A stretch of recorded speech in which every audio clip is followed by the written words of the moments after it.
ஓம் மகா செல்வ கணபதி பகவே சரணம். துளாராசி நேயர்களுக்கு செல்வ கணபதியின் அருளால் அவர்கள் நினைத்த வாழ்க்கை அமையட்டும், சந்தோஷம் பொங்கட்டும், கடன் விலகட்டும். நிறைய துன்பங்கள், கணவன் மனைவி பிரச்சனைகள் இருந்தால் அந்த விநாயகப் பெருமான் அருளால் உங்கள் வாழ்க்கை நலம் பெறட்டும். ஒவ்வொரு வாரமும் கிரகங்கள் மாறிக்கொண்டே இருக்கும். சென்ற வாரம் அந்த வாரம் கிரக நிலைகள் உள்ளபடி இந்த பதிவு. இந்த வாரத்தில் கிரகங்கள் என்னென்ன மாறி இருக்கிறது என்பதை இந்த பதிவில் பார்ப்போம். குரோதி ஆண்டு ஆடி மாதம் 13ஆம் தேதி ஜூலை 29, 2024 இன்று திங்கட்கிழமை, கிருத்திகை நட்சத்திரம், நவமி திதி. சந்திராஷ்டமம் யாருக்கென்றால் உங்கள் ராசியின் 12ஆம் வீட்டிற்கு அதிபதியான கன்னி ராசிக்கு இன்று மாலை வரை சந்திராஷ்டமம். இன்று மாலைக்கு பிறகு உங்களுக்கு சந்திராஷ்டமம் ஆரம்பம். மிக கவனமாக இருக்க வேண்டும்.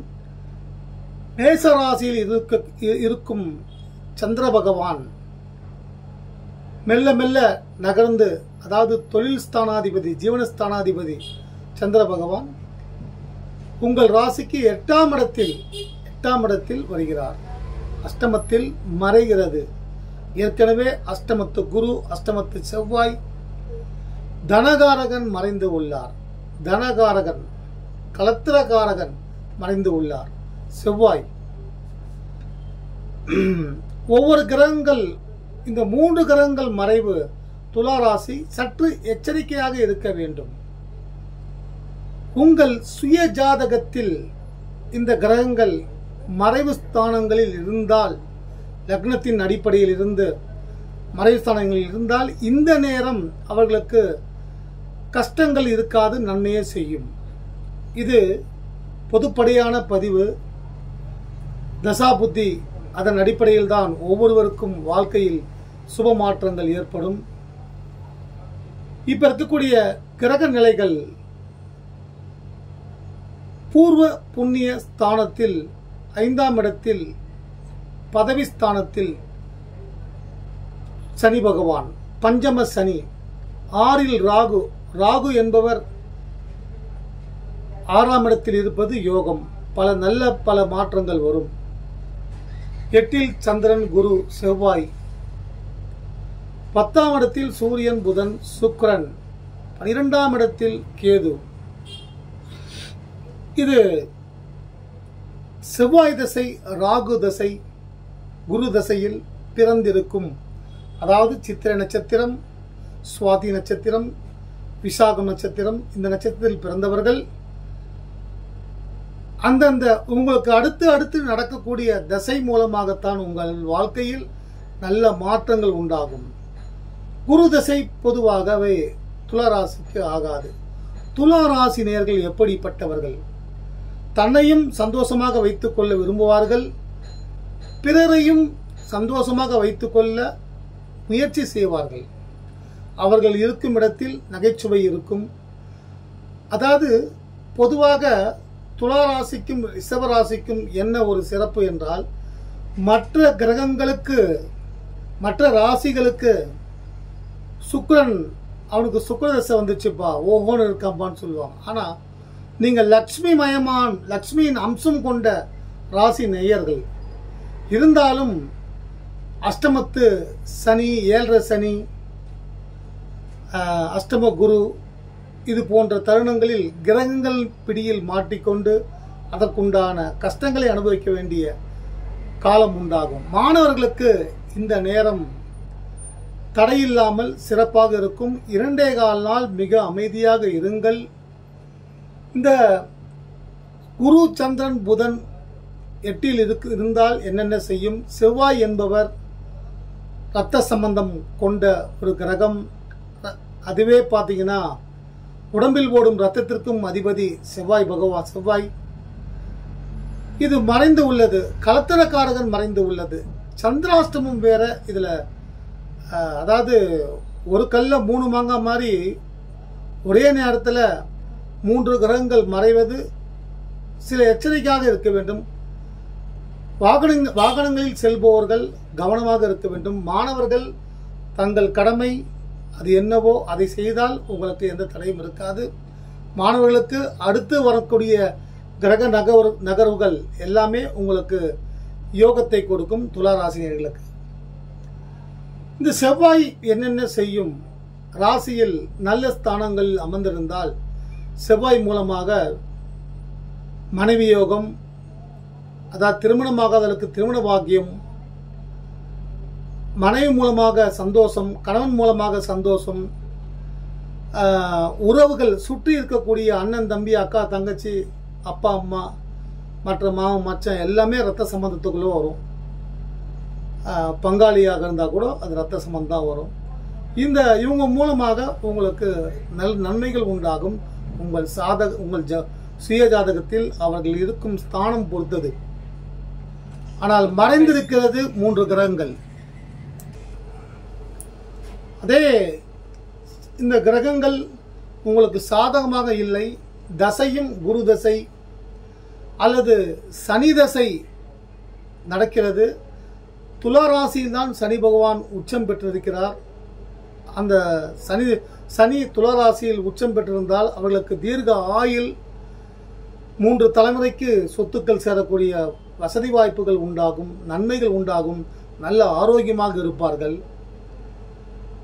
அதே சனி கிரகம் மறைவு ஸ்தானங்களில் விரயஸ்தானங்களில் இருந்தால் அந்த நிறைய பிரச்சனைகளை சந்திக்கக்கூடிய நேரம் வரும். அதாவது பண துரோகம், மன துரோகம், குடும்ப துரோகம், ஆசை வார்த்தை துரோகம், நம்பிக்கை துரோகம், குடும்ப உறுப்பினர்களே உங்களுக்கு துரோகம் செய்வார்கள். யாரெல்லாம் உங்கள் ஜாதகத்தில் இது போன்ற கிரகங்கள் நல்ல ஸ்தானங்கள் இருந்தால் நன்மை செய்யுமோ அதே கிரகங்கள் பாதகமான இடத்தில் இருந்தால், இப்போ துளாராசிக்கு செவ்வாய் கடகராசியில் நீச்சம் பெற்று இருந்தாலோ அல்லது 12ஆம் இடத்தில் கன்னிராசியில் இருந்தாலோ இது போன்ற சிக்கல்கள் எல்லாம் வரும். நம்பிக்கை ஆசை வார்த்தை சொல்லி நீங்கள் இன்வெஸ்ட்மெண்ட் இதில் பண்ணுங்க, இதில் பண்ணால் நிறைய லாபம் வரும், நான் சம்பாதிச்சிருக்கேன், என்னை சுற்றி இருக்கவங்களை நான் 4 பேருக்கு 10 பேருக்கு நான் வாங்கி கொடுத்துருக்கேன், நீங்கள் மட்டும் ஏன் கஷ்டப்படணும்னு சொல்லி உங்களை மதிமயக்கம் செய்து அந்த பணத்தை அபகரித்து ஏமாற்றப்படுவீர்கள். ஏமாற்றங்கள் உருவாகும். கவனமாக இருங்கள். இது போன்ற அதே செவ்வாய் உச்சமாக இருந்தால், அதே செவ்வாய் மகர ராசியில் உச்சமாக இருந்தால் அல்லது உங்கள் ராசியில் மேச ராசியில் ஆட்சி பெற்றிருந்தால் 7ஆம் இடத்தில் அல்லது 2ஆம் வீட்டில் இருந்தால் 11ஆம் வீட்டில் இருந்தால் பூமி யோகம் உண்டாகும். எந்தெந்த யாரெல்லாம் உங்களுக்கு துரோகம் பண்ணாங்களோ அதே அவர்கள் மூலம் உங்களுக்கு நன்மைகள் ஏற்படும். அவர்கள் மூலம் தனலாபம் ஏற்படும். அதாவது சில நேரங்களில் யாரை நம்புவது என்றதே தெரியாமல் இருக்கும். அதுதான் குரு மறைந்திருக்கும் நேரம். சம்டைம்ஸ் whom to trust, யாரை நம்புறதுன்றே தெரியாது. கண்கட்டி வித்த போல திடீர்னு ஏமாற்றம் வந்துடும். குடும்பம் நல்லா வாழ்ந்து நிற்போம், கணவன் மனைவிகள் நல்லா வாழ்ந்து நிற்பாங்க. திடீர்னு ஒரு 3வது நபர் தலையீடு வரும். அவங்க ஜாதகத்தில் பார்த்தீங்கன்னா அதாவது இவர் துளாராசியாக இருந்தாலும் எதிர்த்தரப்பினர் மனைவியோ கணவனோ அவர்கள் 7.5 சனியிலோ அல்லது கிரக அமைப்புகள் சரியில்லாத ஜாதகமாக இருந்தால் செவ்வாய் தோஷமும் உண்டு. 2ஆம் இடம், 7ஆம் இடம், 8ஆம் இடம், 12ஆம் இடம் இருந்தால் செவ்வாய் தோஷம். ஒருவருக்கு செவ்வாய் தோஷம் இருந்து இன்னொருவருக்கு செவ்வாய் தோஷம் இல்லை என்றால் அவர்கள் திருமண வாழ்க்கை ஆரம்பத்தில் சுகமாக இருக்கும். அதன் பிறகு அதற்குண்டான பாதிப்புகள் உண்டாகும். இது போன்ற நம்பிக்கை துரோகங்கள்லாம் ஏற்படும். கணவனும் துரோகம் பண்ணலாம், மனைவியும் துரோகம் பண்ணலாம், அல்ல சொந்தக்காரர்கள் நம்பி ஏமாறலாம்.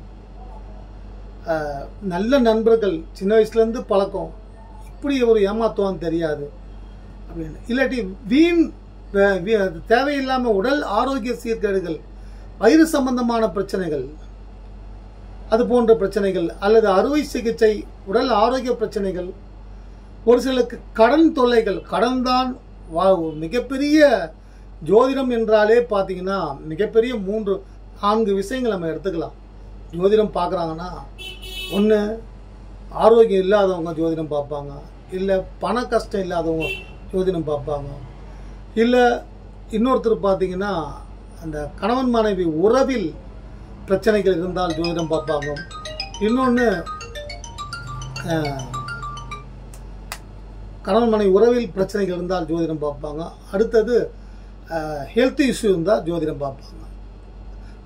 இன்னொன்று 5ஆம் ஒரு அதாவது மற்றவர்கள் இந்த பிரச்சனைகள் இல்லாதவர்கள் ஜோதிடம் பார்ப்பார்கள் என்றால் அவர்கள் சுப விஷயங்களுக்காக கிரகப்பிரவேசம் செய்யணும், வீடு கட்டணும், நிலம்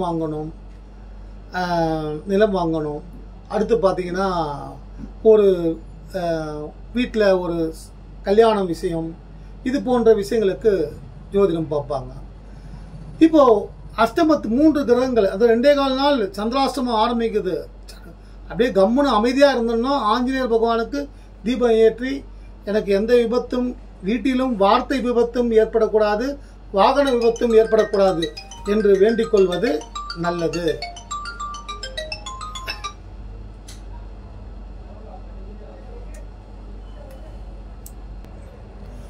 இதே நேரம் இது பார்த்தீங்கன்னா ஒரு குழந்தையாக இருந்தால் உடல் ஆரோக்கிய பிரச்சனைகள் வரும். கவனமாக பெற்றோர்கள் உடம்பு சுரம் வந்தாலோ இல்லை சின்ன விஷயம் இருந்தாலோ மயக்கமாக இருந்தாலும் உடனே டாக்டர் போய் காமிச்சோம்னா அதுக்கு எந்த பாதிப்பும் வராது.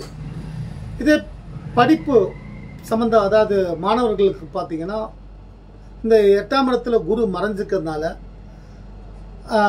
பிரச்சனைகள் வராமல் இருக்க குரு பகவானுக்கு தீபம் ஏற்றி வழிபடுங்கள். படிப்பில் எந்த தடங்களும் இருக்கக்கூடாது. நான் நல்லா படிச்சிருந்தேன் சார், எனக்கு திடீர்னு இந்த மாதிரி வீட்டில் ஒரு சம்பவம் நடந்தது, அதுலேருந்து என்னை படிப்பு நின்று போயிடுச்சு, இன்றைக்கி நான் ஆட்டோ ஓட்டின்னு இருக்கேன், கார் ஓட்டின்னு இருக்கேன், இல்லை நான் கூலி வேலைக்கு வந்திருக்கேன் அப்படின்னு நிறைய பேர்கள் சொல்வது பார்த்துருக்கலாம். இதெல்லாம் பார்த்தீங்கன்னா கிரகங்கள் தான் ஒவ்வொரு மனிதர் வாழ்க்கையில் தலையிடும். அதற்குண்டான தெய்வங்களை வழிபடுவது, இப்போ குரு பகவானை வழிபடுங்க. உங்களுக்கு உங்கள் ராசிக்கு அதிபதி சுக்கிர பகவான், அசுர குரு. துலா ராசிக்கு அதிபதி அசுர குரு. அவரு இப்போ குரு பகவான் பார்த்தீங்கன்னா தேவகுரு. குரு தசை அந்த அளவுக்கு மேக்சிமம் துலா ராசிகளுக்கு 120% பேர்களுக்கு குரு தசை யோகத்தை செய்யலாம், குரு புத்தியும் யோகத்தை செய்யலாம்.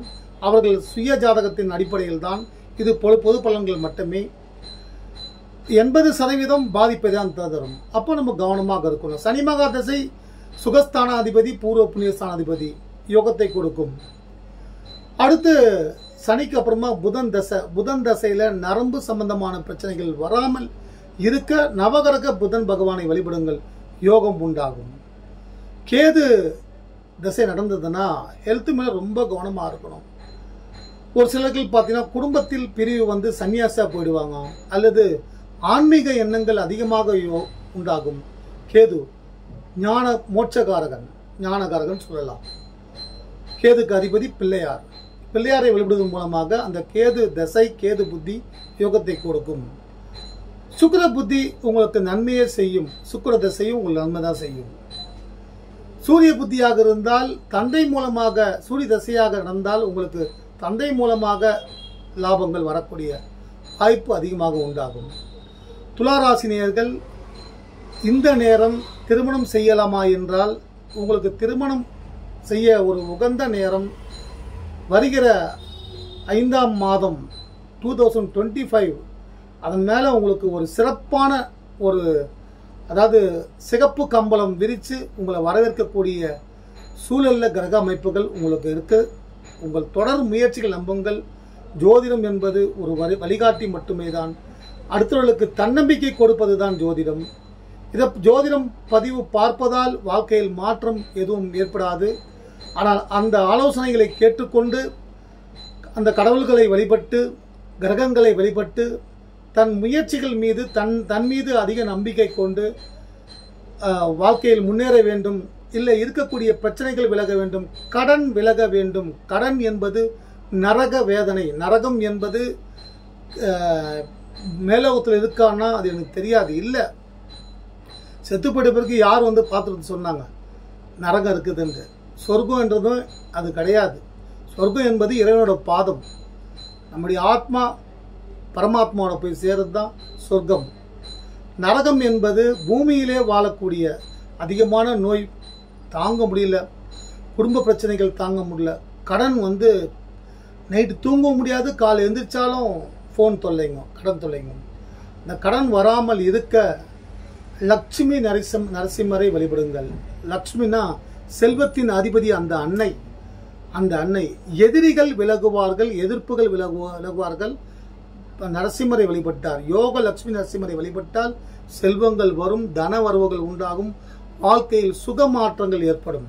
துலா ராசி நேயர்களுக்கு எல்லா செல்வமும் எல்லா ஐஸ்வர்யங்களும் பெற்று நல்ல ஆரோக்கியம் பெற்று தீர்க்க ஆயுளோடு 100 ஆண்டுகள் வாழ உங்கள் ராசிக்கு தனாதிபதி கலத்திரஸ்தானாதிபதி செவ்வாய் பகவானை அங்காரகர் நவகிரகத்தில் இருக்கக்கூடிய அங்கார பகவான் துலா ராசினர்கள் நீங்கள் எந்த ஜோதிடர் கேட்டாலும் உங்கள் ராசிக்கு தனாதிபதி, தனம், குடும்பம், வாக்கு ஸ்தானாதிபதி. இதுக்கு அதிபதி யாருன்னா செவ்வாய் தான். செவ்வாய் நவகிரகத்தில் இருக்கக்கூடிய செவ்வாய், அவரை அங்கார பகவான் என்று சொல்லுவாங்க. அவரை வழிபடுறது, முருகப்பெருமான் பாதத்தை தொட்டு வணங்குவது. முருகப்பெருமானை 9 கிரகங்களும் ஒன்றும் செய்யாது. பிள்ளையாரையும் ஒன்றும் செய்யாது, முருகப்பெருமானையும் ஒன்றும் செய்யாது, ஆஞ்சநேயர் பகவானையும் ஒன்றும் செய்யாது. அப்போ முருகப்பெருமானை வழிபடுங்கள், யோகங்கள் உண்டாகும். திருமணமாகாதவர்களுக்கு திருமண பாக்கியம் அடுத்த வருடம் ஏற்படும். குருவின் பார்வை தனஸ்தானத்தில் இருப்பதால் வீடு கட்ட ஒரு சிலருக்கு அவர்கள் சுயஜாதகம் வலிமை பெற்றிருந்தால் வீடு கட்டலாம், நிலம் வாங்கலாம், திருமண பாக்கியம் உண்டாகலாம், வீட்டில் சந்தோஷம், பிரிந்த உறவுகள் ஒன்று சேரலாம். துலா ராசி நேயர்களுக்கு உங்கள் முயற்சிகள் உங்களுக்கு வெற்றிகளை கொடுக்கட்டும். எல்லா மத நேயர்களுக்கும் அந்தந்த கடவுள்கள் அவர்களுக்கு அருள் புரியட்டும். தேவன் ஒருவரை. என்னுடைய நான் அதிகமாக விரும்பும் ரொம்ப அதிகமான ஸ்லோகங்கள் மந்திரங்கள்லாம் பார்த்தீங்கன்னா பிள்ளையாருக்கு நான் அதிகமாக சொல்லுவேன். நான் 58 கிலோ தான் இருந்தேன். அந்த பிள்ளையாரை ஒல்லி என் ஃபோட்டோ ஒரு வாட்டி அனுப்புகிறேன் பாருங்கள். அடுத்த மாதம் என்னுடைய பிறந்த நாள் வரும், அதில் ஃபோட்டோ அனுப்புகிறேன். ஒல்லியாக இருப்பேன். அந்த பிள்ளையாரை கும்பிட்டு பிள்ளையாரை அப்படியே ரொம்ப கும்பிட்டு குண்டாயிட்டேன். ஆனால் குறைகள் தீர்க்கும் வினைகள் தீர்க்கும் விநாயகர் பெருமான் உங்கள் வாழ்க்கையில் சந்தோஷம் மலரட்டும். நன்றி, வணக்கம்.